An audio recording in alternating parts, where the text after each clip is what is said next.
La boda del Pozo Seco. Teresa Aguilar, 1849, Guanajuato. El día que todo se silenció. Hola. Si estás escuchando este video ahora mismo, quiero preguntarte algo. Escribe en los comentarios desde qué país nos escuchas y qué hora es allí en este momento. Si puedes, apaga las luces, ponte cómodo. Lo que estás a punto de escuchar no es una leyenda, no es ficción, y marcó para siempre a un pueblo entero. Antes de comenzar, si te interesan las historias reales, oscuras y olvidadas, suscríbete al canal y deja tu like. Eso nos ayuda a seguir rescatando casos que el tiempo intentó silenciar. Te recomiendo algo importante. No adelantes el video. Cada detalle que escucharás será clave, y solo al final entenderás por qué este caso sigue siendo uno de los más perturbadores registrados. Ahora sí, acompaña esta historia hasta el final. La boda del Pozo Seco. Teresa Aguilar, 1849, Guanajuato, México. Capítulo 1. El miedo inexplicable. Guanajuato, México. Abril de 1849. En una hacienda minera donde la riqueza brotaba de las entrañas de la tierra y donde secretos antiguos yacían enterrados tan profundamente como las vetas de plata, una joven novia tenía terror inexplicable a un lugar específico, el Viejo Pozo. La hacienda del Espíritu Santo había sido propiedad de la familia Mendoza durante 5 generaciones, construida sobre riqueza minera y sostenida por trabajo de cientos de peones. En sus terrenos había jardines elaborados, establos extensos, capilla privada donde se celebraban bodas familiares, y había también, en rincón olvidado del patio trasero, un pozo antiguo. El Pozo del Olvido lo llamaban los trabajadores más viejos. Había sido sellado 30 años atrás, después de que varios accidentes extraños ocurrieran cerca de él. Nadie hablaba de por qué exactamente había sido cerrado, pero todos sabían que debía permanecer así. La boca del pozo estaba cubierta con losa pesada de piedra, y sobre ella habían construido pequeña estructura decorativa con techo de tejas, convirtiéndolo en elemento pintoresco del paisaje. Era fácil olvidar que debajo de esa decoración inofensiva yacía profundidad oscura que descendía más de 50 metros hacia negrura antigua. Teresa Aguilar, de 20 años, estaba preparándose para casarse con Joaquín Mendoza, hijo mayor y heredero de la hacienda. Debería haber sido tiempo de alegría, vestido blanco siendo cosido, flores siendo ordenadas, invitaciones siendo enviadas a familias aristocráticas de toda la región. Pero Teresa estaba aterrorizada, y su terror se centraba obsesivamente en ese pozo sellado. Esta es la historia de Teresa Aguilar, una joven cuyo miedo a un pozo antiguo no era superstición irracional, sino presentimiento terrible de destino que la esperaba. Es la historia de cómo el pasado puede alcanzar desde profundidades oscuras para reclamar presente.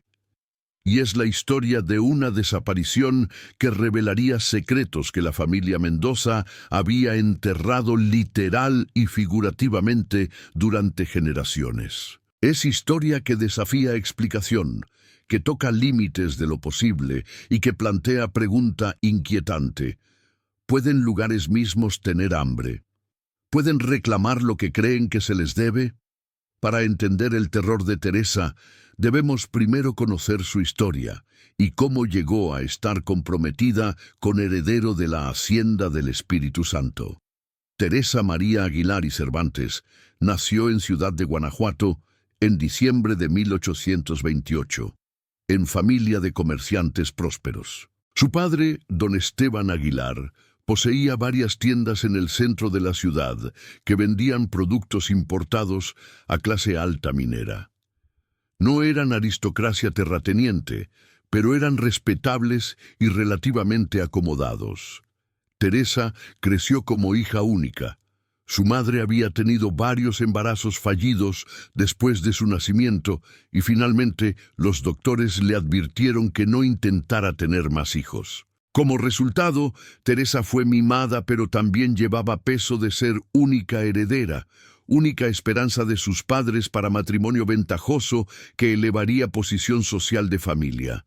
Desde niña, Teresa mostró peculiaridad que preocupaba a sus padres. Tenía sueños vívidos, pesadillas realmente, que parecían demasiado detalladas, demasiado específicas para ser productos ordinarios de imaginación infantil. Despertaba gritando sobre caer en oscuridad, sobre agua fría subiendo, sobre voces llamándola desde profundidades. «Es solo niña con imaginación activa», decía su padre, intentando tranquilizar a doña Lucía, quien estaba cada vez más preocupada por sueños de su hija. Pero cuando Teresa tenía 8 años, algo pasó que hizo que sus padres reconsideraran. Durante visita a hacienda de amigos de la familia fuera de ciudad, Teresa se negó absolutamente a acercarse al pozo del lugar. Cuando intentaron llevarla cerca, entró en pánico total, gritando, llorando, resistiéndose físicamente con fuerza sorprendente para niña tan pequeña. «Hay algo allí abajo», gritaba. «Algo que quiere atraparme. Puedo escucharlo llamándome». Por supuesto, no había nada en el pozo excepto agua, pero Teresa estaba tan traumatizada que sus padres tuvieron que llevarla a casa inmediatamente, y después de ese incidente desarrolló fobia a pozos que nunca superó. A medida que Teresa creció en adolescente hermosa e inteligente, su miedo a pozos se volvió fuente de vergüenza. Era irracionalidad que no podía explicar o controlar. Evitaba completamente cualquier propiedad con pozo visible. En ciudad, esto era relativamente fácil. Había fuentes públicas y sistemas de agua que no requerían pozos individuales. Pero en haciendas rurales, donde la mayoría de familias aristocráticas vivían, pozos eran comunes e inevitables. Cuando Teresa tenía 18 años, sus padres comenzaron proceso de buscar esposo apropiado para ella. Varios jóvenes de familias comerciantes fueron presentados. Hubo interés mutuo con algunos, pero ninguna propuesta formal se materializó.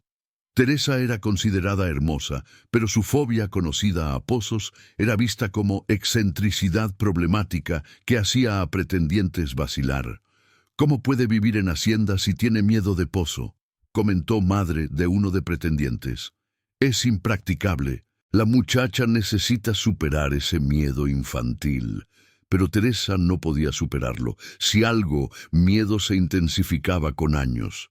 Comenzó a tener pesadillas más frecuentes sobre caer en profundidad oscura, sobre ahogarse en agua fría, sobre estar atrapada en espacio estrecho y sofocante donde nadie podía escuchar sus gritos. En enero de 1849, propuesta llegó de familia Mendoza. Don Rodrigo Mendoza, patriarca de familia y dueño de Hacienda del Espíritu Santo, propuso matrimonio entre su hijo Joaquín y Teresa. Era oferta extraordinaria. Familia Mendoza era una de más poderosas de región. Su riqueza minera era legendaria. Matrimonio elevaría familia Aguilar a posición social que apenas habían soñado. Don Esteban aceptó propuesta casi inmediatamente, emocionado por oportunidad. Pero doña Lucía tenía reservas. «¿Qué hay del pozo?», preguntó. «Todas las haciendas tienen pozos. Teresa no podrá manejar vivir allí». «Superará su miedo», respondió don Esteban con confianza que no sentía. «Es adulta ahora. Debe actuar como tal. Esta es oportunidad de vida. No podemos rechazarla por fobia irracional». Teresa fue informada de propuesta y se le pidió su consentimiento. Conoció a Joaquín Mendoza brevemente en 2 ocasiones. Eventos sociales en ciudad, donde habían intercambiado cortesías educadas pero poco más. Era hombre apuesto de 26 años, callado pero no desagradable, obviamente cómodo con privilegios de su posición, pero no ostentosamente arrogante. «¿Te opondrías al matrimonio?», preguntó su madre. Teresa consideró. Parte de ella quería rechazar. Sentía inquietud sobre matrimonio que no podía nombrar, pero también entendía realidad práctica. A los 20 años no era exactamente vieja para matrimonio, pero tampoco era jovencita. Oportunidades como esta no llegaban frecuentemente. Y Joaquín parecía hombre decente. No me opongo, dijo finalmente, pero debo visitar la hacienda antes. Debo ver dónde viviría. La primera visita a Hacienda del Espíritu Santo ocurrió en febrero. Teresa llegó con sus padres, nerviosa pero intentando mantener compostura. La hacienda era impresionante. Construcción masiva de 2 pisos con paredes de piedra, techos de tejas rojas, patios interiores elaborados con fuentes y jardines. Familia Mendoza lo recibió con hospitalidad formal. Tour de Hacienda fue conducido por don Rodrigo mismo. Mostró salones principales, comedor grande, biblioteca impresionante, capilla privada donde se celebraría boda. Todo era hermoso, opulento, exactamente tipo de hogar que familia como Aguilar aspiraba. Y entonces llegaron al patio trasero. Teresa lo vio inmediatamente, estructura decorativa con techo de tejas en esquina del patio. Sabía instantáneamente qué era debajo de decoración. Pozo. Sintió oleada de terror tan intensa que casi la hizo desmayar. ¿Qué es eso?, preguntó, su voz apenas controlada. Ah, eso, dijo don Rodrigo despreocupadamente. Es viejo pozo. Ha estado sellado durante 30 años. Nadie lo usa. Es solo elemento decorativo ahora. ¿Por qué fue sellado? Don Rodrigo vaciló apenas perceptiblemente. Problemas con agua. Se volvió no potable. Era más fácil sellarlo y usar otros pozos en propiedad. Era explicación razonable, pero algo en tono de don Rodrigo sugería que no era completamente verdadera, y Teresa podía sentir algo emanando de ese lugar, presencia, llamada, hambre que la hacía querer huir. ¿Podría ser removido?, preguntó Teresa. ¿O al menos movida la ceremonia de boda lejos de esta área? Don Rodrigo frunció ceño. ¿Removido? Es estructura permanente. Ha estado aquí casi un siglo. ¿Por qué querríamos removerlo? Yo tengo incomodidad con pozos, admitió Teresa, ruborizándose de vergüenza. Sé que es tonto, pero... No es tonto, interrumpió voz nueva. Era Joaquín, quien había estado caminando silenciosamente detrás de grupo. Si te hace incómoda, podemos asegurar que boda no sea cerca de él. Capilla está al otro lado de Hacienda de todos modos. No hay razón para que siquiera veas esa área si no quieres. Teresa sintió oleada de gratitud hacia su futuro esposo. Al menos, él no se burlaba de su miedo. Pero mientras grupo continuaba tour, Teresa no pudo evitar mirar hacia atrás, hacia estructura que cubría pozo sellado, y juró que por momento vio algo, sombra, movimiento, como si algo dentro de pozo estuviera observándola, esperándola. Esa noche, Teresa tuvo peor pesadilla que había experimentado en años. Soñó que estaba de pie junto al pozo, que losa de piedra se movía por sí sola, que profundidad oscura debajo se abría como boca hambrienta. Soñó que caía, cayendo sin fin, hacia agua negra y fría, y justo antes de golpear agua, escuchó voz de mujer gritando desde profundidades. «Todavía no, aún no es tu turno, pero vendrá, oh, vendrá». Despertó gritando, empapada en sudor. Su madre corrió a su habitación. «Fue solo pesadilla», tranquilizó doña Lucía, abrazando a su hija temblorosa.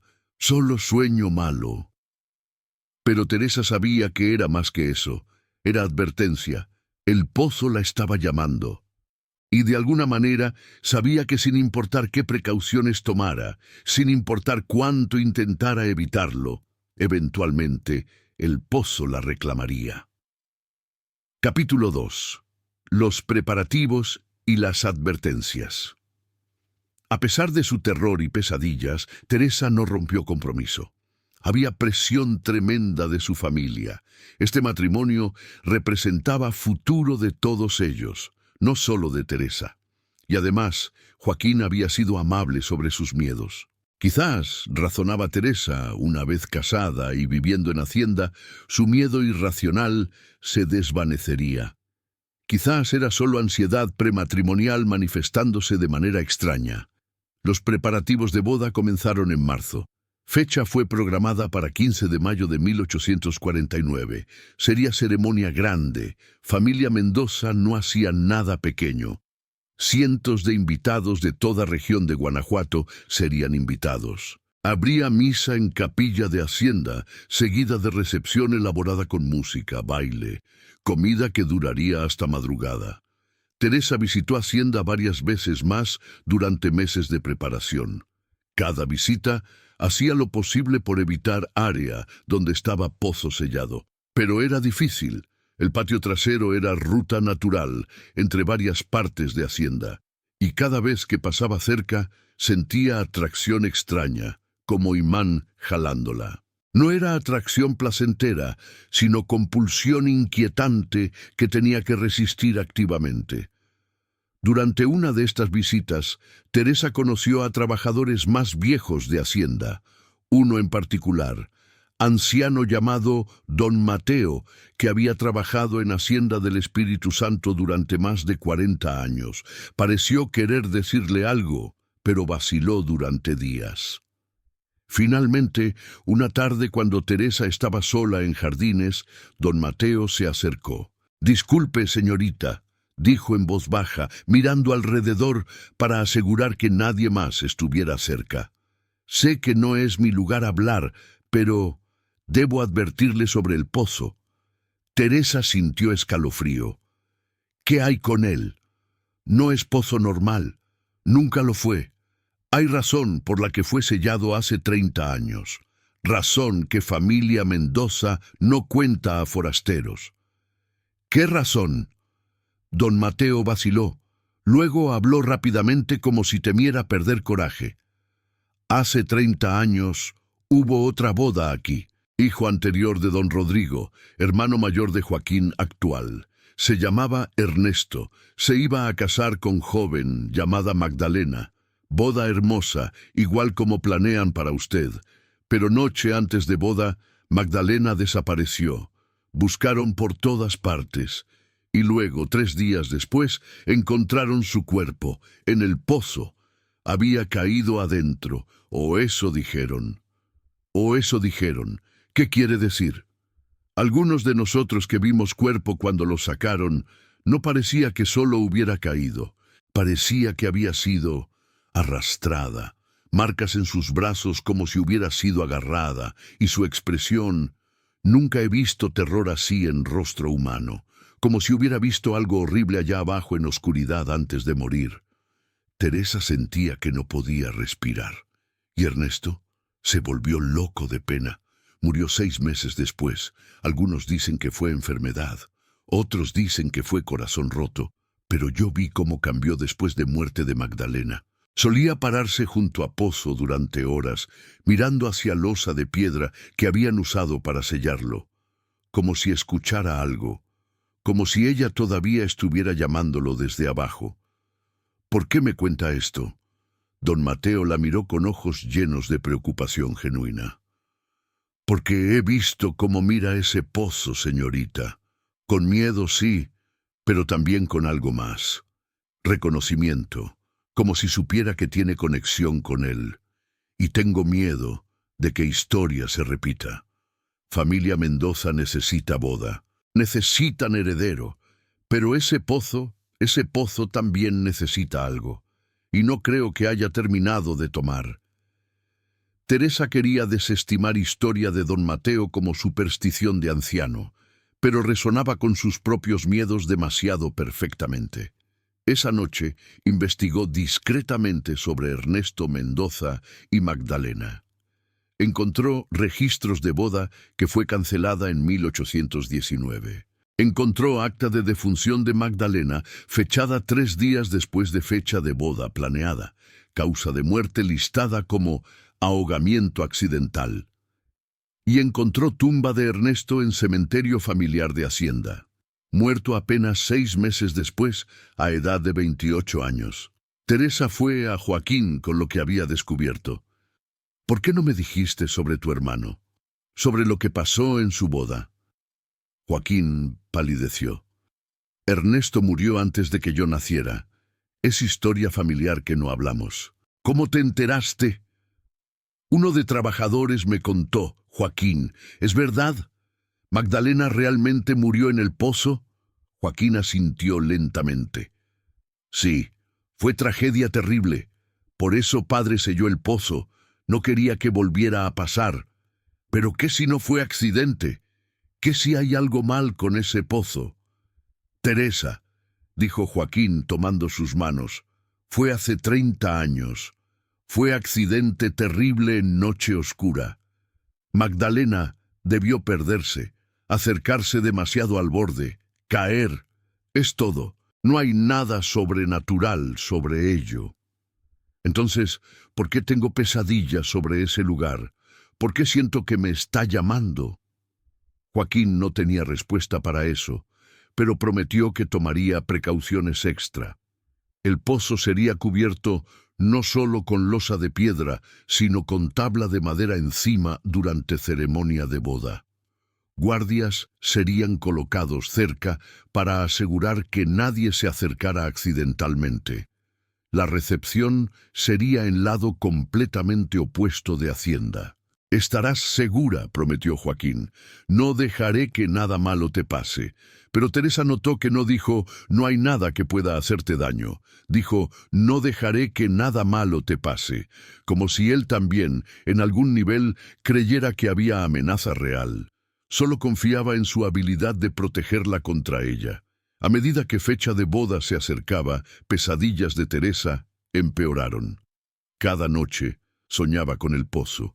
Soñaba con caer en él. Soñaba con voces llamándola desde profundidades. No solo una voz ahora, sino múltiples, coro de mujeres gritando, suplicando, advirtiendo. Una semana antes de boda, Teresa tuvo sueño particularmente vívido. Soñó que estaba en Hacienda, vestida de novia, caminando por patio trasero. Sabía que debería alejarse del pozo, pero sus pies se movían por voluntad propia, llevándola hacia él. Losa de piedra estaba removida. Boca de pozo estaba abierta, círculo perfecto de oscuridad tan profunda que parecía absorber luz misma.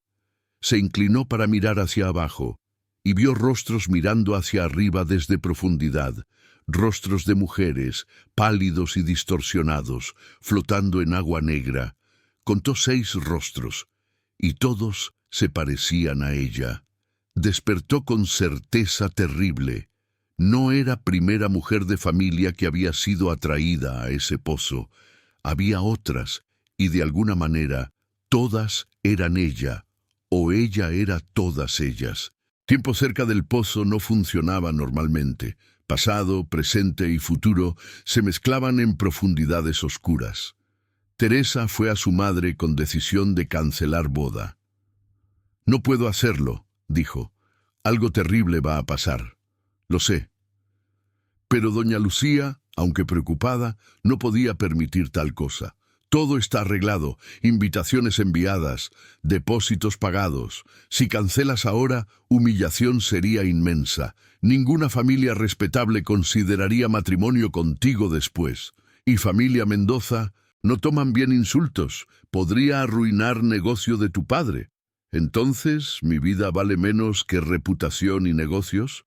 No digas eso. Nada te pasará. Son solo nervios preboda. Todas las novias los tienen. Pero Teresa sabía que era más que eso, y sintió profunda injusticia.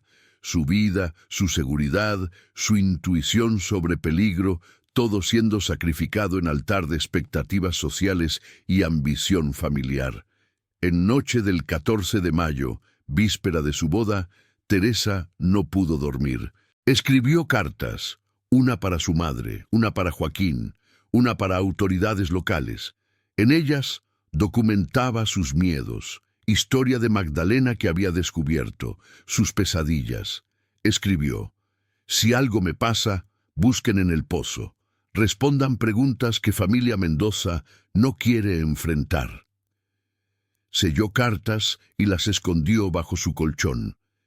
Era su manera de asegurar que si desaparecía, habría registro de sus sospechas y miedos. Y entonces, a pesar de todo su terror, Teresa durmió. Y soñó una última vez con el pozo.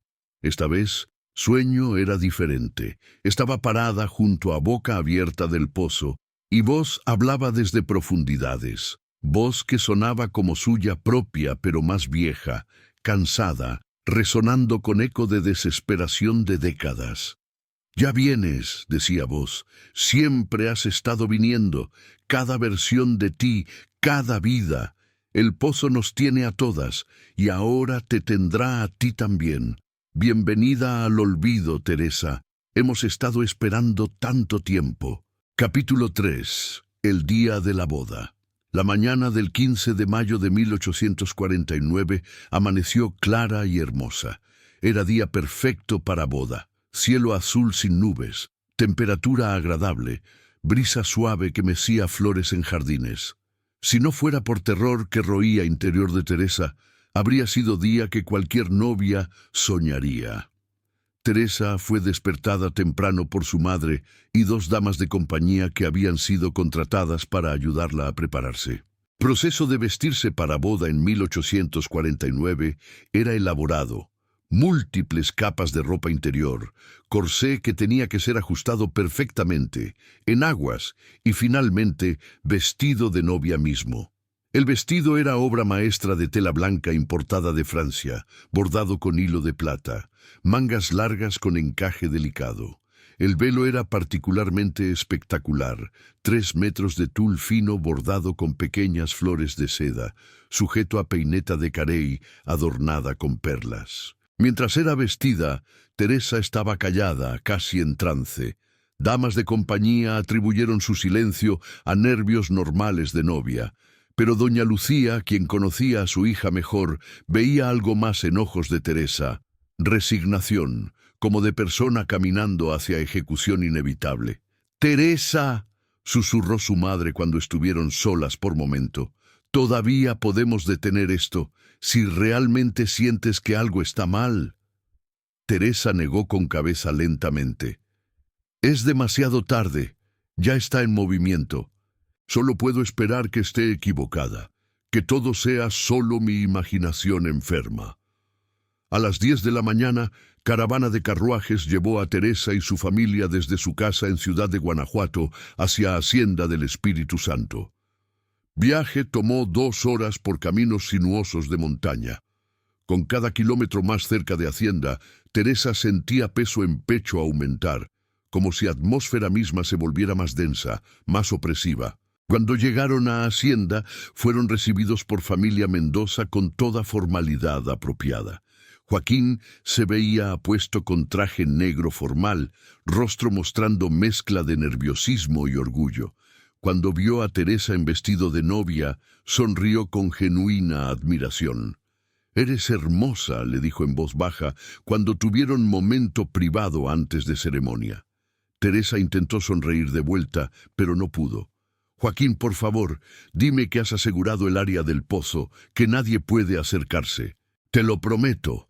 He puesto 3 hombres vigilando esa área. Nadie se acercará. Tú estarás en capilla durante ceremonia, luego en salón principal para recepción. No hay razón para que siquiera pases cerca del patio trasero».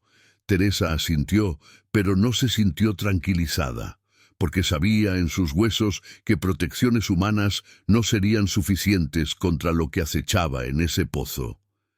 Ceremonia comenzó a mediodía. Capilla de Hacienda estaba llena de invitados, más de 200 personas de familias más prominentes de región. Flores llenaban cada superficie disponible. Músicos tocaban suavemente en balcón. Era escena de cuento de hadas. Teresa caminó por pasillo del brazo de su padre, cada paso sintiendo como moverse a través de agua espesa. Rostros de invitados eran borrosos, irreales. Solo cosa que podía ver claramente era Joaquín esperándola en altar, y detrás de él, crucifijo en pared que parecía mirarla con expresión de lástima. Sacerdote comenzó ceremonia con bendiciones tradicionales. Teresa y Joaquín se arrodillaron. Votos fueron intercambiados. Teresa escuchaba su propia voz desde lejos, como si otra persona estuviera hablando palabras de compromiso eterno. Teresa María Aguilar y Cervantes, ¿aceptas a Joaquín Rafael Mendoza y Sánchez como tu legítimo esposo para amarlo y respetarlo todos días de tu vida? Momento se extendió. Teresa sentía presión tremenda, como si universo mismo estuviera esperando su respuesta. En su mente escuchó voz desde su pesadilla. Di sí, siempre dices sí, es parte del ciclo. Acepto, susurró Teresa. Sacerdote sonrió. Los declaro marido y mujer, lo que Dios ha unido, que no lo separe el hombre. Pero mientras sacerdote pronunciaba estas palabras, Teresa escuchó otra voz superpuesta, voz profunda que resonaba desde algún lugar debajo de Hacienda. Lo que el pozo ha reclamado, que no lo niegue el hombre. Teresa miró alrededor rápidamente para ver si alguien más había escuchado, pero todos estaban sonriendo, aplaudiendo, celebrando. Solo ella había escuchado segunda pronunciación, declaración más oscura que negaba las bendiciones del sacerdote. Recepción comenzó inmediatamente después de ceremonia. Salón principal de Hacienda había sido transformado en espacio espectacular con decoraciones, mesas cargadas de comida, área despejada para baile. Músicos tocaban, personas reían y conversaban. Vino fluía libremente. Teresa y Joaquín se sentaron en mesa de honor, recibiendo felicitaciones de procesión interminable de invitados. Teresa sonreía mecánicamente. Asentía educadamente, respondía preguntas sobre su felicidad con palabras apropiadas que no sentía.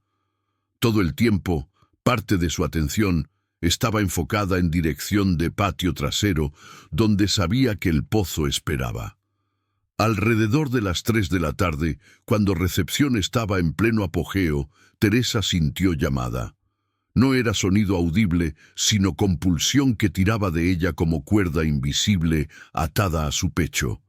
Necesitaba ir al pozo. Necesitaba verlo. Era urgencia que no podía resistir. Intentó luchar contra ella, se aferró al brazo de Joaquín, intentó concentrarse en conversación con invitados cerca, pero compulsión crecía más fuerte con cada minuto que pasaba. Comenzó a sentir dolor físico, presión en pecho, dificultad para respirar. ¿Estás bien?, preguntó Joaquín, notando su angustia. Te ves pálida. Necesito aire fresco, dijo Teresa, su voz apenas controlada. El salón está tan lleno, necesito solo momento afuera. Te acompaño, ofreció Joaquín. No, dijo Teresa demasiado rápido. Quédate con invitados. Es tu deber como anfitrión. Solo necesito momento sola. Regresaré pronto. Joaquín vaciló, pero asintió. Está bien, pero no vayas lejos. Y regresa rápido. Teresa salió del salón, su velo largo arrastrando detrás de ella. Una vez fuera, presión en su pecho se alivió ligeramente, pero compulsión de ir hacia pozo se intensificó. Era como si hilos invisibles estuvieran atados a sus muñecas y tobillos, jalándola en dirección específica. Intentó ir en dirección opuesta, hacia jardines frontales, pero sus pies no obedecían su voluntad. Se movían por sí mismos, llevándola a través de patio lateral, luego hacia área trasera, donde sabía que el pozo estaba ubicado. No, susurró Teresa. No voy allí, no puedo. Pero su cuerpo continuaba moviéndose, independiente de su voluntad consciente. Era como ser pasajera en su propio cuerpo, observando con horror, mientras caminaba inexorablemente hacia destino que sabía sería fatal. Llegó al patio trasero. Los 3 guardias que Joaquín había colocado estaban allí, parados alertas cerca de estructura decorativa que cubría pozo. Cuando vieron a Teresa acercarse, parecieron confundidos. «Señora Mendoza», dijo uno de guardias, «no debería estar en recepción». «Solo necesitaba aire», dijo Teresa, su voz sonando extrañamente plana incluso a sus propios oídos. «Pueden regresar al salón. Ya no necesitan vigilar aquí». Guardias se miraron entre sí, inseguros. No tenían órdenes de dejar sus puestos, pero era su nueva señora, esposa del heredero, dándoles instrucción directa. Don Joaquín dijo que no debíamos dejar nuestros puestos bajo ninguna circunstancia, dijo Guardia con firmeza. Teresa sintió oleada de ira, no suya propia, sino algo que la atravesaba, usando su voz. ¿Cuestionas mi autoridad en mi propia casa? No era manera en que Teresa normalmente hablaría, pero guardias, intimidados por tono imperioso, se retiraron. «Disculpe, señora, estaremos cerca si nos necesita», y la dejaron sola con el pozo. Teresa se acercó lentamente a estructura decorativa. Sus manos, moviéndose sin su dirección consciente, alcanzaron tabla de madera que Joaquín había hecho colocar sobre losa de piedra. La removió fácilmente, como si pesara nada. Luego removió losa de piedra misma, que en realidad pesaba más de 50 kilos, pero se movió como si estuviera hecha de papel, y allí estaba, boca del pozo, círculo perfecto de oscuridad que descendía hacia profundidades que ninguna luz podía penetrar. Teresa se inclinó para mirar hacia abajo, y vio reflejos en agua lejana abajo, no su propio reflejo, sino rostros de otras mujeres, todas mirando hacia arriba, todas con terror en ojos, todas alcanzando hacia ella. Y entonces escuchó voz que había escuchado en tantas pesadillas, voz que era suya y no suya, voz que resonaba con eco de tiempo mismo. «Bienvenida a casa, Teresa. Finalmente has venido. Hemos esperado tanto tiempo». Y Teresa, aunque cada fibra de su ser gritaba para retroceder, para huir, se encontró inclinándose más cerca del borde, más cerca, más cerca. Capítulo 4. La desaparición. Fueron los guardias quienes finalmente notaron que algo estaba mal. Habían retrocedido apenas unos metros del área del pozo, sintiendo culpa por haber abandonado sus puestos, pero no queriendo desafiar directamente a nueva señora de Hacienda. Esperaron varios minutos, luego comenzaron a preocuparse por largo tiempo que Teresa estaba sola allí. «Deberíamos verificar», dijo uno de guardias. «Don Joaquín nos matará si algo le pasa». Regresaron al patio trasero y encontraron escena que los helaría. Losa de piedra había sido removida, boca del pozo estaba completamente abierta y no había señal de Teresa. Corrieron al borde del pozo y miraron hacia oscuridad. «¡Señora Mendoza!», gritó uno de guardias. Su voz resonó en profundidad, pero no hubo respuesta, solo silencio y oscuridad. Inmediatamente alertaron a Hacienda. Joaquín salió corriendo del salón de recepción, su rostro pálido de terror. «¿Dónde está? ¿Qué pasó?» «No lo sabemos, señor. Ella removió losa y luego simplemente desapareció». «¿Desapareció? ¿La vieron caer?» «No, señor. Cuando regresamos ella ya no estaba, solo el pozo abierto». Joaquín miró hacia profundidad oscura del pozo, su peor miedo realizado. «Bajen sogas, bajen lámparas, tenemos que buscarla, ahora». Pero antes de que pudieran organizar rescate, llegó don Rodrigo con varios otros hombres, y lo que dijo detuvo a todos. «Nadie baja al pozo», ordenó con voz que no admitía argumento. «Pero padre, Teresa podría estar allá abajo, herida, ahogándose». «El pozo ha estado sellado durante 30 años por buena razón», respondió don Rodrigo con rostro tenso. «Si la muchacha cayó, ya es demasiado tarde, y enviar más personas abajo solo resultará en más muertes». «¿Cómo puedes decir eso? Es mi esposa». «Era tu esposa por 3 horas, y ahora se ha ido. como Magdalena antes de ella. El pozo ha tomado lo que quería. No le daremos más víctimas. Joaquín miró a su padre con horror e incredulidad. ¿Sabías que esto pasaría? Don Rodrigo no respondió directamente. Sella el pozo nuevamente. Ahora. Y que nadie hable de esto fuera de familia. ¿Me entendieron todos? Fue orden, pero Joaquín no la obedeció. En cambio, agarró soga larga de uno de establos cercanos, ató linterna de aceite a su cinturón y antes de que alguien pudiera detenerlo, comenzó a descender al pozo. «¡Joaquín, no!», gritó su padre. Pero era demasiado tarde. Joaquín ya había desaparecido en la oscuridad. Descenso fue aterrador. Paredes del pozo eran estrechas, húmedas, cubiertas de musgo resbaladizo. Aire se volvía más frío y más pesado con cada metro que descendía. Luz de su linterna apenas penetraba oscuridad envolvente. Joaquín contaba metros en su mente. 10 metros, 20, 30. ¿Qué tan profundo era este pozo? Se suponía que era 50 metros hasta nivel de agua, pero parecía descender sin fin. Finalmente, después de lo que pareció eternidad, sus pies tocaron agua. Estaba helada. Balanceó linterna para iluminar alrededor. Era cámara circular en fondo de pozo, parcialmente llena de agua negra que llegaba hasta su cintura. «¡Teresa!», gritó, su voz resonando extrañamente en espacio confinado. «¡Teresa! ¿Estás aquí?». No hubo respuesta. Joaquín vadeó a través de agua, buscando desesperadamente, y entonces vio algo flotando en superficie, algo blanco fantasmal. Era velo de Teresa. 3 metros de tul fino flotando en agua como alga pálida. Joaquín lo alcanzó, su corazón hundiéndose. Examinó velo más de cerca con luz de linterna. Y entonces notó algo que lo hizo helarse. Velo no estaba simplemente flotando. Estaba atado. Peineta, que debería haber estado sujetándolo a cabello de Teresa, estaba enganchada en algo. Cadena pesada de hierro que colgaba de pared del pozo. Joaquín siguió cadena con dedos temblorosos.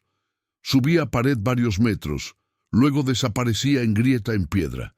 Era cadena vieja, oxidada pero aún fuerte, y estaba claramente puesta allí intencionalmente, no caída accidentalmente. ¿Por qué habría cadena en fondo de pozo? ¿Y cómo velo de Teresa había terminado enganchado en ella? Joaquín buscó por casi 1 hora en agua helada, su linterna parpadeando, sus músculos temblando de frío, pero no encontró cuerpo.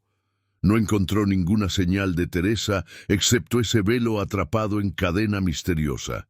Finalmente, exhausto y desesperado, comenzó doloroso ascenso de vuelta a superficie. Cuando emergió, múltiples manos lo jalaron a seguridad. Estaba empapado, temblando incontrolablemente, sus ojos salvajes. «¿La encontraste?», preguntó don Rodrigo, aunque su tono sugería que ya conocía respuesta. «No, solo esto». Joaquín mostró velo mojado. Estaba enganchado en cadena, una cadena de hierro colgando de pared del pozo. «¿Por qué hay cadena allí, padre? ¿Qué no me estás diciendo?». Don Rodrigo miró velo con expresión indescifrable. «Esa cadena ha estado allí desde mucho antes de que esta hacienda fuera construida. Nadie sabe quién la puso o por qué. Es solo una de muchas cosas extrañas sobre ese pozo. Y aún así, construiste hacienda alrededor de él. Aún así traes novias aquí sabiendo que hay algo mal con él». «Suficiente», dijo don Rodrigo con firmeza. «Teresa está perdida, lo acepto con pesar, pero no podemos deshacer lo que pasó. Ahora debemos decidir qué decir a su familia y a invitados». «¿Qué decir? La verdad, que desapareció en tu pozo maldito». «La verdad destruirá la reputación de esta familia y no traerá a Teresa de vuelta. Diremos que hubo accidente, que se desmayó del calor y cayó, que su cuerpo fue llevado por corriente subterránea. Es lamentable, pero no sospechoso». «Es mentira y encubrimiento.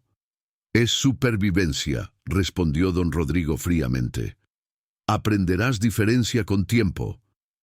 Pero Joaquín nunca aprendió a aceptar la mentira. Para él, pérdida de Teresa en día de su boda fue trauma que nunca superó completamente.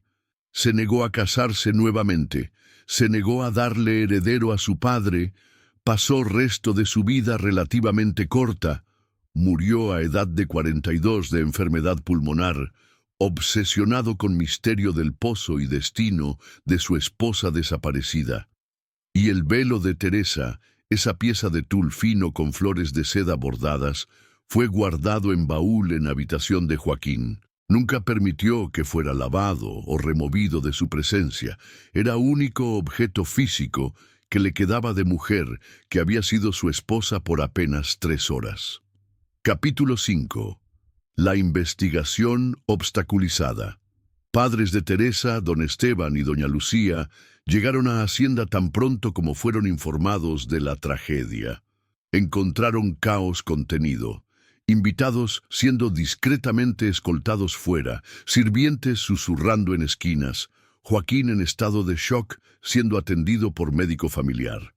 Cuando don Esteban exigió saber exactamente qué había pasado, recibió historia oficial que don Rodrigo había preparado. Teresa había salido para tomar aire fresco, se había mareado por calor y emoción del día, había caído accidentalmente en pozo que había sido dejado abierto por descuido de trabajadores. Su cuerpo había sido arrastrado por corriente subterránea antes de que pudiera ser recuperado. Era explicación que técnicamente encajaba con hechos conocidos, pero que dejaba preguntas enormes sin responder. Y don Esteban no era tonto, sabía que había más en historia. ¿Por qué estaba abierto el pozo?, exigió. Joaquín prometió que sería sellado durante ceremonia. ¿Por qué Teresa estaba cerca de él en absoluto? Don Rodrigo mantenía expresión de pesar apropiado, pero sus ojos eran fríos. Hubo error de comunicación entre sirvientes. Losa fue removida para inspección de rutina y accidentalmente dejada abierta. Es tragedia de negligencia, no intención. Quiero ver el pozo. Quiero que mi hija sea buscada adecuadamente. Ya fue buscada. Mi hijo descendió personalmente. No hay nada que encontrar. El pozo se conecta a sistema de cuevas subterráneas. Corrientes de agua llevan cosas lejos. Es imposible recuperar. No me digas que es imposible, gritó don Esteban, su compostura finalmente quebrándose. Es mi hija. No puede simplemente desaparecer sin rastro, pero desapareció sin rastro. Y mientras días pasaban sin que cuerpo fuera encontrado, sin que emergiera nueva información, familia de Teresa tuvo que enfrentar realidad horrible. Nunca sabrían exactamente qué le había pasado a su hija. Doña Lucía era quien insistía en investigación más profunda. Fue a autoridades locales, alcalde, juez, jefe de policía local. Exigió que se realizara investigación oficial. Pero familia Mendoza tenía influencia considerable. Eran mayores empleadores en región, contribuyentes significativos a cofres municipales, familia con conexiones que se extendían a Ciudad de México. Y usaron esa influencia para asegurar que investigación fuera mínima. Oficial de policía que fue enviado a investigar pasó apenas 1 hora en Hacienda. Habló con don Rodrigo y algunos sirvientes seleccionados, miró brevemente al pozo y luego declaró oficialmente que muerte de Teresa había sido accidente lamentable sin responsabilidad criminal. Esto es ultraje, protestó don Esteban cuando leyó informe oficial. No hubo investigación real, no interrogaron a todos los testigos, no buscaron adecuadamente. Pero sus protestas cayeron en oídos sordos. Sin cuerpo, sin evidencia clara de crimen, sin voluntad política de desafiar a familia Mendoza, el caso fue cerrado casi inmediatamente. Frustrados por falta de apoyo oficial, don Esteban contrató investigador privado, hombre llamado Arturo Salinas, que tenía reputación de ser discreto pero efectivo. Arturo comenzó a hacer preguntas que autoridades oficiales no habían hecho. Interrogó a guardias que habían estado supuestamente vigilando Pozo. Sus testimonios fueron consistentes pero inquietantes. Teresa los había despedido con autoridad extraña, su voz no sonando completamente como ella. Habían obedecido, pero sentían que algo estaba mal. Cuando regresaron minutos después, ella había desaparecido. Arturo también habló con sirvientes más viejos que habían trabajado en Hacienda durante décadas. Fue así como descubrió que Historia de Teresa no era única. Historia de Magdalena en 1819 era ampliamente conocida entre trabajadores, aunque nunca discutida abiertamente con familia Mendoza presente. Pero había más. Arturo descubrió referencias en registros parroquiales viejos a otras desapariciones asociadas con Hacienda del Espíritu Santo, aunque todas anteriores a que familia Mendoza comprara propiedad. En 1780, mujer llamada Esperanza había desaparecido durante celebración de cosecha en Hacienda. Su cuerpo nunca fue encontrado, pero su vestido fue encontrado cerca del pozo. En 1756, sirvienta joven llamada Josefina había desaparecido. Testigos dijeron haberla visto caminando hacia Pozo como hipnotizada. Nunca fue vista nuevamente. Más atrás aún, en 1701, registro parroquial mencionaba muerte de mujer en Pozo Maldito de Hacienda Vieja. No se proporcionaban más detalles. Patrón era claro. Pozo en esa ubicación específica había estado reclamando mujeres durante al menos 150 años. Y sin embargo, Hacienda había sido construida y reconstruida en mismo lugar, generación tras generación. ¿Por qué? ¿Por qué continuar viviendo y construyendo en lugar que obviamente era peligroso? Arturo planteó esta pregunta a Anciano en pueblo cercano, que afirmaba conocer historia de tierra. Anciano, después de asegurar que no sería identificado, contó historia inquietante. Esa tierra donde está Hacienda del Espíritu Santo, dijo Anciano, tiene historia más vieja que españoles.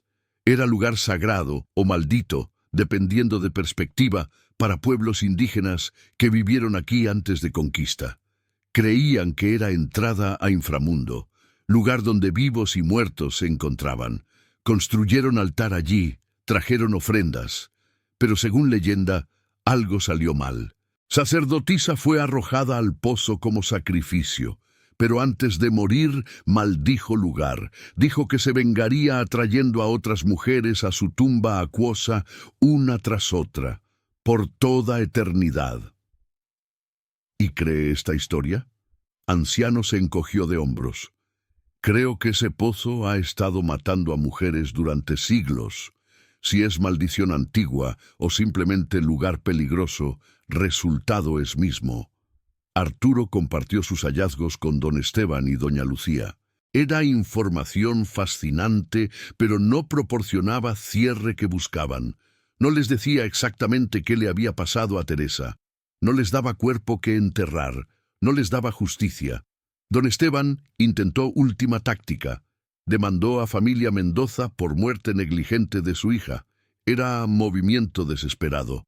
Sabía que no ganaría caso contra familia tan poderosa, pero esperaba que amenaza de escrutinio legal público pudiera forzar a familia Mendoza a revelar más sobre lo que realmente había pasado. Pero familia Mendoza tenía abogados excelentes y recursos ilimitados. Caso fue desestimado antes de llegar a juicio. Juez dictaminó que no había base legal suficiente. Muerte de Teresa había sido oficialmente declarada accidente, no había evidencia de negligencia intencional y por lo tanto no había caso que responder. Para familia Aguilar fue derrota final. Habían perdido a su hija y no habría justicia, no habría respuestas, solo dolor y misterio que nunca sería resuelto. Doña Lucía nunca se recuperó. Se volvió reclusa, pasando días en capilla rezando por alma de su hija. Murió apenas 5 años después. Algunos decían de corazón roto. Don Esteban vivió más tiempo, pero como sombra de hombre que había sido, su negocio declinando porque ya no tenía energía o interés en mantenerlo. Y en Hacienda del Espíritu Santo, vida continuó. Pozo fue sellado nuevamente, esta vez no solo con losa de piedra, sino con concreto pesado vertido sobre él. Estructura decorativa fue removida.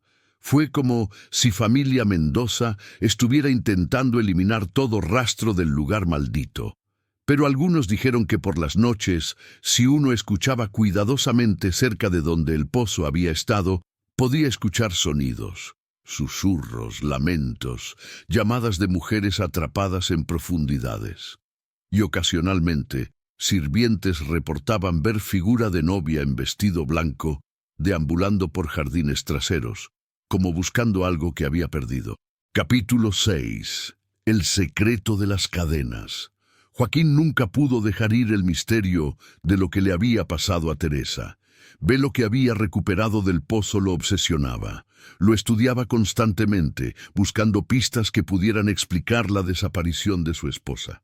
Fue examen meticuloso del velo lo que eventualmente llevó a descubrimiento perturbador. En tul, cerca de donde había estado enganchado en cadena, Joaquín notó pequeñas marcas. No daño por agua, sino algo deliberado. Eran marcas de quemadura, como si alguien hubiera usado hierro caliente para marcar patrón en tela. Las marcas formaban símbolos. Joaquín no los reconocía, pero parecían deliberados, intencionales. Mostraba a erudito local que tenía conocimiento de lenguajes antiguos. El erudito palideció al ver símbolos. «¿Dónde obtuviste esto?», preguntó. «Era velo de mi esposa. Ella desapareció. Lo encontré en pozo. ¿Reconoces estos símbolos? Son antiguos, prehispánicos. Nahuatl probablemente, aunque no estoy seguro. Pero he visto símbolos similares en códices que tratan con sacrificio, con ofrendas a dioses del inframundo». ¿Qué dicen? Erudito estudió marcas más cuidadosamente. «No puedo estar completamente seguro sin más contexto, pero creo que es algún tipo de marca de propiedad, como si alguien estuviera reclamando a portador de este velo. Esta pertenece al pozo, algo así». Joaquín sintió frío profundo. Entonces Teresa fue marcada, reclamada, por algo en el pozo. ¿O alguien quería hacerlo parecer así? ¿Hay posibilidad de que alguien haya puesto estos símbolos en velo después del hecho? ¿Para crear apariencia de fenómeno sobrenatural? Era pregunta razonable. Pero Joaquín recordaba claramente, símbolos habían estado en velo cuando lo encontró en pozo, apenas horas después de desaparición de Teresa. ¿Quién habría tenido tiempo de marcar velo con símbolos rituales complejos? Obsesionado con encontrar respuestas, Joaquín comenzó a investigar historia de propiedad más profundamente. Contrató arqueólogo amateur para que examinara terrenos de hacienda, buscando cualquier estructura o artefacto prehispánico que pudiera explicar leyendas sobre el pozo. Lo que descubrieron fue inquietante. Excavaciones revelaron que debajo de hacienda actual había restos de construcción mucho más antigua, plataforma ceremonial que databa de al menos siglo XVI, posiblemente anterior. Y en centro de esa plataforma, directamente debajo de donde había estado el pozo, había cámara subterránea. «Es cenote», explicó arqueólogo, «formación natural donde agua subterránea emerge, pero este ha sido modificado por humanos. Paredes han sido labradas, escaleras talladas en roca, y aquí, mira esto». Arqueólogo mostró a Joaquín inscripciones en paredes de piedra de cámara antigua. Eran símbolos similares a los que habían sido quemados en velo de Teresa. Marcas que claramente estaban relacionadas con ritual o sacrificio. «¿Qué significa esto?», preguntó Joaquín. «Significa que este lugar fue usado para ceremonias religiosas durante siglos antes de que españoles llegaran. Y basándose en estos símbolos y en restos de cadenas incrustadas en paredes, Creo que era lugar de sacrificio, probablemente sacrificio humano. Las cadenas eran para sostener a víctimas sacrificiales. Probablemente eran encadenadas aquí, luego... Arqueólogo gesticuló hacia agua oscura que llenaba parcialmente cámara antigua. Entonces el nivel de agua subiría, ya sea naturalmente durante temporada de lluvias o por manipulación humana, y víctima se ahogaría lentamente. Muerte ritual.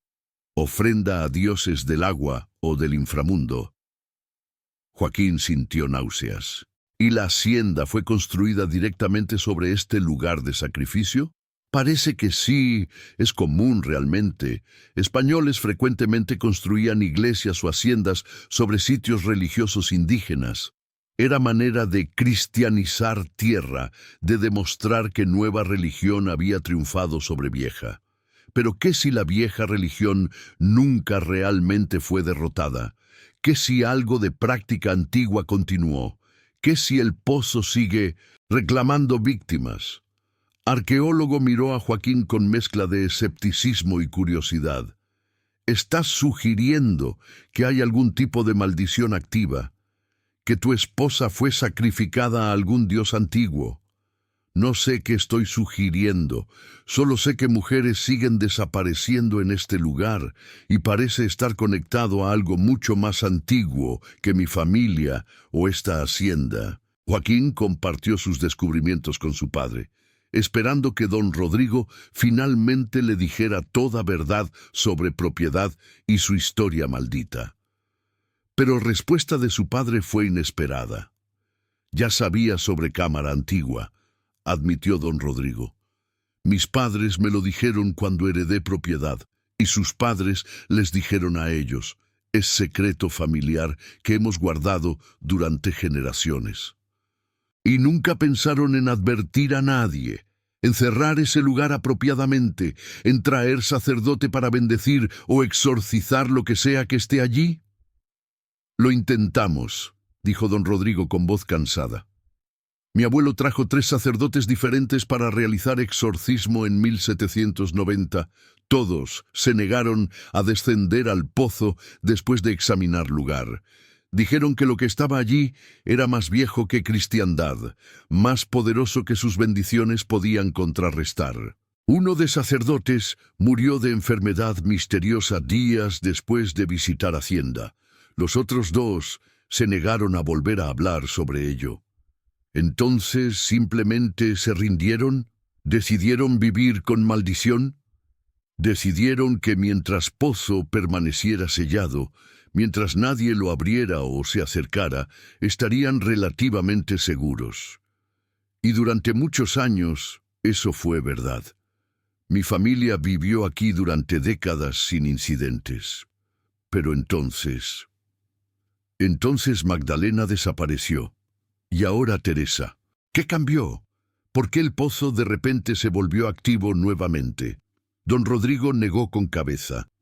No lo sé. Quizás tiene ciclos, quizás cada cierto número de años necesita alimentarse, o quizás simplemente tuvimos mala suerte de tener bodas programadas cerca de él. El pozo parece especialmente atraído a novias, a mujeres en momentos de transición, vírgenes convirtiéndose en esposas. Quizás eso las hace particularmente vulnerables a su llamada. Era teoría horrible, pero explicaba patrón. Esperanza en 1780 había estado en fiesta de compromiso. Magdalena en 1819 había estado a punto de casarse. Teresa había sido literalmente en día de su boda. Todas mujeres jóvenes en momentos de transición significativa en sus vidas. ¿Qué hacemos ahora?, preguntó Joaquín. No podemos simplemente continuar viviendo aquí como si nada. ¿Qué pasa si hay otra boda? ¿Qué pasa si tú te vuelves a casar? ¿Qué pasa si yo eventualmente... «No te casarás nuevamente», interrumpió don Rodrigo con firmeza. «No traeré otra novia a esta propiedad, y cuando muera, Hacienda será tuya. Haz con ella lo que quieras, véndela, quémala, abandónala, pero no traigas mujeres aquí. No arriesgues más vidas por orgullo o riqueza». Era admisión final de derrota. La maldición había ganado. La familia Mendoza había perdido no solo a Teresa, sino su futuro, porque ¿qué era familia aristocrática sin herederos, sin continuidad? Joaquín pasó el resto de sus años intentando entender completamente qué le había pasado a Teresa, pero nunca encontró respuesta completa, solo piezas de rompecabezas que sugerían verdad horrible. Su esposa había sido reclamada por fuerza antigua que había estado reclamando mujeres de ese lugar durante siglos, y no había manera de traerla de vuelta. Capítulo 7. Los hallazgos posteriores. 20 años después de desaparición de Teresa, en 1869, Hacienda del Espíritu Santo fue vendida. Joaquín, quien nunca se casó ni tuvo hijos, murió en 1867. Don Rodrigo lo sobrevivió apenas 2 años. Con línea familiar Mendoza efectivamente terminada, propiedad pasó a primos distantes que no tenían apego sentimental a ella y rápidamente la vendieron a Compañía Minera Británica. Nuevos dueños no sabían nada sobre historia maldita de propiedad. Para ellos, era simplemente hacienda bien ubicada con potencial para operaciones mineras expandidas. Comenzaron renovaciones extensas, incluyendo demolición de estructuras viejas y construcción de nuevas. Fue durante estas renovaciones que trabajadores, excavando para nuevos cimientos en patio trasero, accidentalmente rompieron sello de concreto sobre el viejo pozo. Lo que encontraron cuando bajaron lámparas para investigar cambiaría todo. El pozo no estaba vacío. En fondo, flotando en agua estancada, había objetos, ropa, joyas y restos humanos.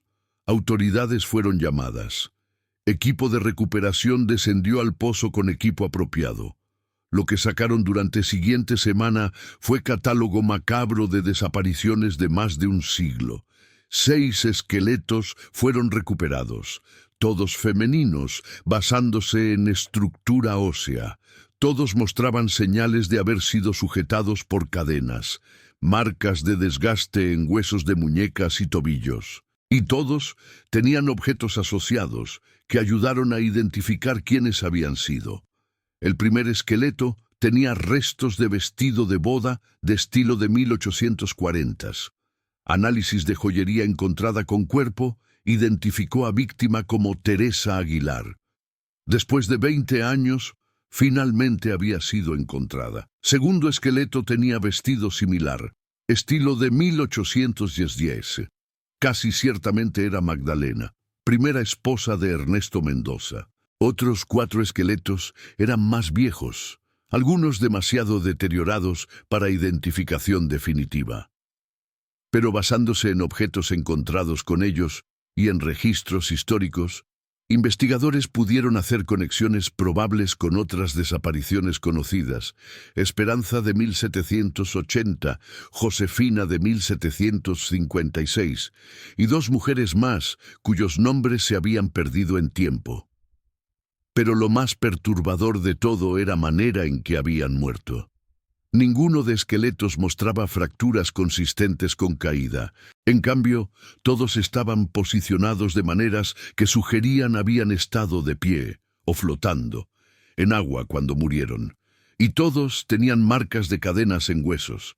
Es como si hubieran sido sujetadas allí abajo, dijo forense que examinó restos. No cayeron accidentalmente, fueron llevadas al pozo encadenadas y dejadas a morir. Esto no fue serie de accidentes, esto fue asesinato ritual. Descubrimiento causó escándalo. Periódicos de toda región cubrieron historia de pozo de muerte de hacienda maldita. Familias de víctimas, aquellas que aún tenían descendientes vivos, exigieron investigación criminal. Pero ¿a quién podían culpar? Los perpetradores originales. Quienquiera que hubiera estado conduciendo estos sacrificios rituales habían muerto hace mucho tiempo. Familia Mendoza se había extinguido. No había nadie vivo a quien responsabilizar. Y había otra complicación. examen más profundo de cámara subterránea reveló algo que hizo que autoridades vacilaran. Las cadenas que habían sujetado a víctimas estaban instaladas de manera que era imposible para persona sola alcanzarlas o asegurarlas desde arriba. Habrían requerido 2 personas, una en fondo de pozo asegurando cadenas, otra arriba operando algún tipo de mecanismo para bajar a víctima. Pero si eso era cierto, entonces, ¿quién estaba en fondo de pozo? ¿Cómo habían llegado allí? ¿Y cómo habían escapado después? No había pasadizos ocultos que investigadores pudieran encontrar. No había túneles o salidas alternativas. Cámara en fondo de pozo era espacio sellado, con única entrada siendo boca del pozo arriba. Era imposibilidad logística que sugería que quizás no habían sido asesinatos humanos después de todo. Quizás realmente había algo sobrenatural sobre el pozo, alguna fuerza que podía manipular realidad física de maneras que desafiaban explicación racional. Debate entre escépticos y creyentes en sobrenatural continuó durante años, pero el resultado práctico era mismo. Nadie quería vivir o trabajar en Hacienda del Espíritu Santo. Compañía Minera Británica intentó continuar operaciones, pero trabajadores se negaban a permanecer en propiedad después de oscurecer. Muchos reportaban escuchar voces, mujeres, llamando desde profundidades de tierra, suplicando ser liberadas. Para 1875, Hacienda fue completamente abandonada. Se convirtió en ruina, techos colapsando, paredes agrietándose, jardines creciendo salvajes. Pozo fue sellado nuevamente, esta vez con explosivos que colapsaron completamente el eje superior, haciendo imposible acceso futuro. Pero según relatos locales, sellar Pozo no detuvo fenómenos extraños. Personas que pasaban cerca de ruinas de Hacienda por las noches reportaban ver luces pálidas flotando sobre terreno, escuchar música de boda mezclada con lamentos, ver figura de mujer en vestido blanco deambulando por lo que habían sido jardines. Algunos decían que era fantasma de Teresa, condenada a vagar lugar de su muerte por eternidad. Otros decían que eran todos los fantasmas. Todas las mujeres que habían sido sacrificadas a lo largo de siglos, atrapadas en limbo entre vida y muerte. En 1920, gobierno mexicano confiscó propiedad como parte de reformas agrarias revolucionarias. Fue dividida y distribuida a campesinos locales, pero nadie quería construir o cultivar en terreno donde había estado Hacienda. Era considerado lugar maldito. Tierra manchada por demasiada sangre y sufrimiento. Hoy, más de siglo y medio después de desaparición de Teresa, sitio donde una vez estuvo Hacienda del Espíritu Santo, es campo vacío cubierto de maleza. Pozo está enterrado bajo metros de tierra y escombros, inaccesible, pero pobladores locales todavía evitan área, especialmente por las noches. Y ocasionalmente, muy ocasionalmente, alguien reporta encontrar algo extraño en campo. Pedazo de tela blanca, fragmento de encaje, cuenta de rosario. Objetos que no deberían estar allí, que parecen haber sido dejados recientemente, aunque nadie ha visto a nadie cerca. Como si alguien o algo todavía estuviera intentando comunicarse desde profundidades enterradas. Todavía intentando contar historia de lo que realmente pasó en ese pozo antiguo, donde presente y pasado se encontraban de maneras que la mente humana lucha por comprender. Capítulo 8. La verdad enterrada en 2010. Equipo de arqueólogos de Universidad Mexicana obtuvo permiso para realizar excavación científica en sitio de antigua Hacienda del Espíritu Santo. Usando radar de penetración de tierra y otras tecnologías modernas, esperaban mapear estructuras subterráneas y posiblemente aprender más sobre sitio ceremonial prehispánico que había sido documentado en excavaciones de 1800. Lo que descubrieron fue más extenso y más inquietante de lo que anticiparon. Debajo de campo aparentemente vacío, había no solo cámara ceremonial única, sino red completa de túneles y cámaras, conectados por pasajes naturales y tallados. Sistema se extendía por varios cientos de metros en todas direcciones, y en múltiples cámaras encontraron más restos humanos. En total, excavación reveló evidencia de al menos 20 víctimas diferentes, todas femeninas, todas aparentemente sacrificadas de manera ritual durante período de más de 300 años. Este no fue serie de accidentes o asesinatos aislados, explicó líder de equipo arqueológico en conferencia de prensa. Esto fue sitio sacrificial activo que operó durante siglos, posiblemente desde período precolombino hasta mediados del siglo XIX. Representa uno de ejemplos más extensos de continuidad ritual que hemos documentado en México. Pero había misterio más profundo. Análisis de restos sugería que muchas víctimas habían muerto no de ahogamiento o de heridas traumáticas, sino de lo que forense moderno solo podía describir como falla sistémica completa, como si sus cuerpos simplemente hubieran dejado de funcionar.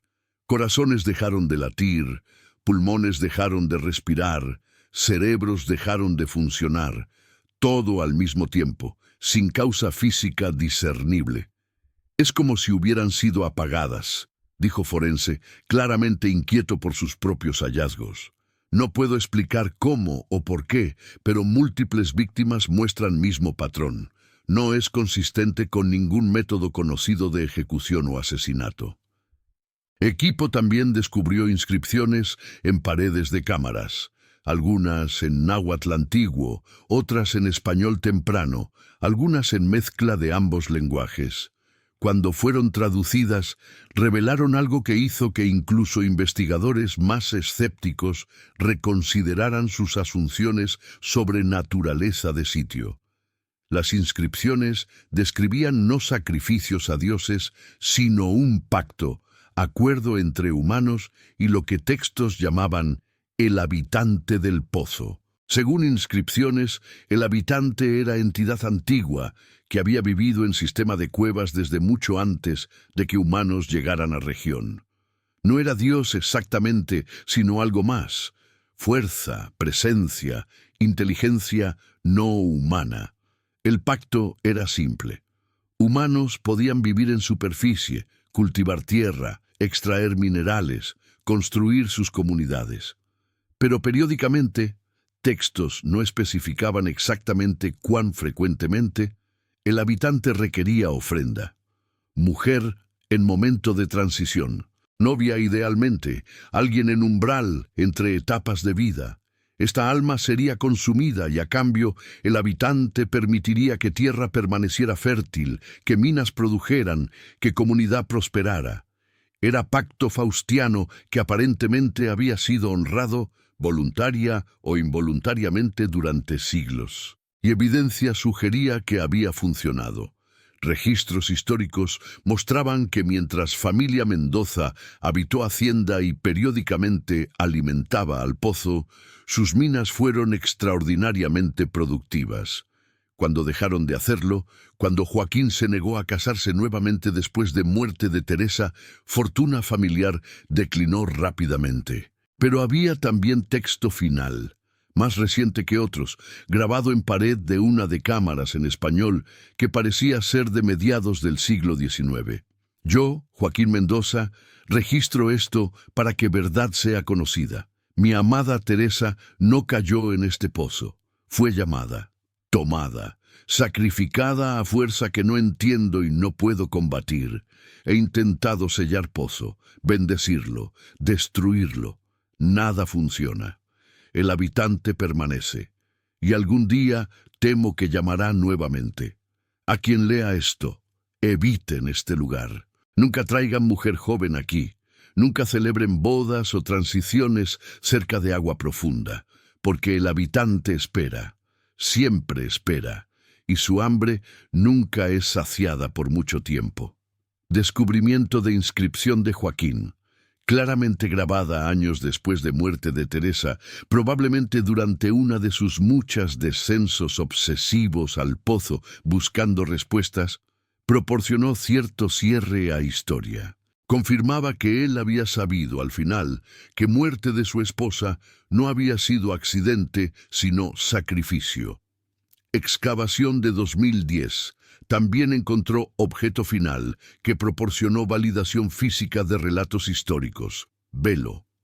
Preservado en condiciones anaeróbicas de cámara profunda, estaba notablemente intacto después de más de 160 años.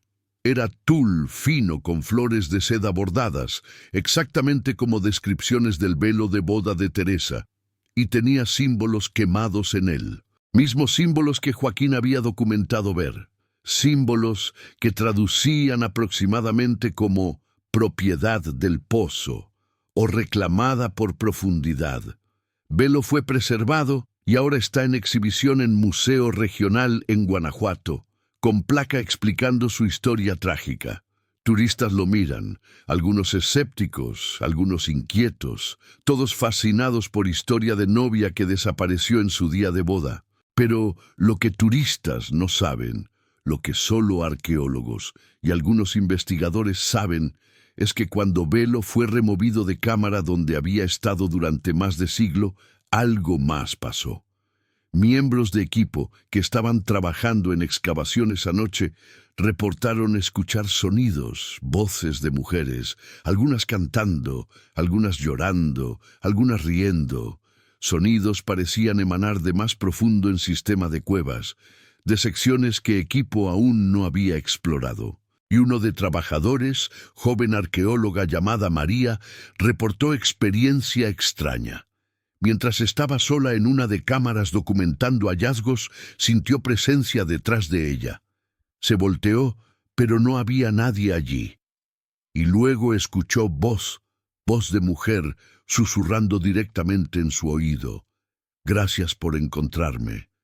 Pero las otras todavía están esperando, todavía están atrapadas. ¿Liberarás también a ellas?» María huyó de cámara y se negó a descender nuevamente.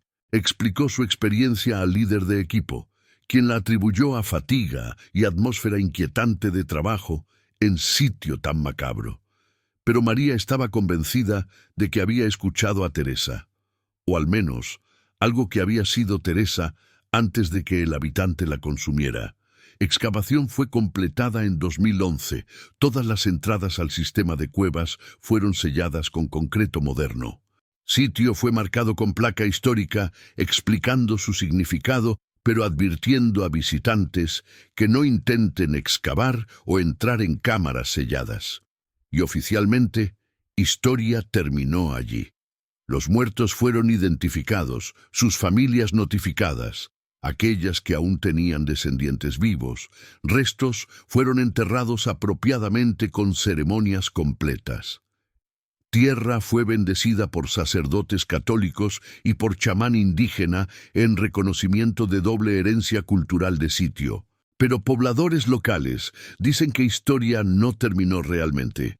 Dicen que por las noches, especialmente en luna nueva, todavía se pueden escuchar sonidos emanando de tierra donde el pozo solía estar. Voces, música, llanto, como si las mujeres que fueron sacrificadas todavía estuvieran allí de alguna manera, atrapadas en momento de sus muertes, reviviendo trauma una y otra vez. Y ocasionalmente, muy ocasionalmente, alguien reporta ver figura de mujer en vestido de novia, antiguo, parada en campo vacío al atardecer. Ella mira hacia abajo, hacia tierra como buscando algo, y si alguien se acerca, desaparece. No caminando, sino simplemente desvaneciéndose, como si nunca hubiera estado allí. ¿Es fantasma de Teresa? ¿O es manifestación de todas las mujeres perdidas, eco colectivo de sus vidas interrumpidas, sus muertes injustas, su sufrimiento no reconocido durante tanto tiempo? No hay manera de saberlo con certeza, pero la historia de Teresa Aguilar, la novia que desapareció en su día de boda, cuyo velo fue encontrado enganchado en cadena en fondo de pozo maldito, persiste. no solo como relato de advertencia sobre peligros de lugares malditos, sino como recordatorio de cuántas mujeres a lo largo de historia han sido sacrificadas, literal o figurativamente, en altares de tradición, ambición y fuerzas que nunca pretendieron comprender o controlar. El pozo del olvido está sellado ahora, enterrado bajo metros de concreto y tierra, pero su historia y las historias de mujeres que reclamo nunca serán completamente olvidadas. Porque mientras alguien recuerde, mientras alguien cuente estas historias, las víctimas no están completamente perdidas. Y quizás, solo quizás, eso les da algún tipo de paz, o al menos les da testigos a su sufrimiento, que en final es más de lo que muchas víctimas de historia alguna vez recibieron. Teresa Aguilar, 1829-1849, novia del Pozo Seco. Su historia ha sido contada, su nombre ha sido recordado, y en eso, al menos, hay algo de justicia.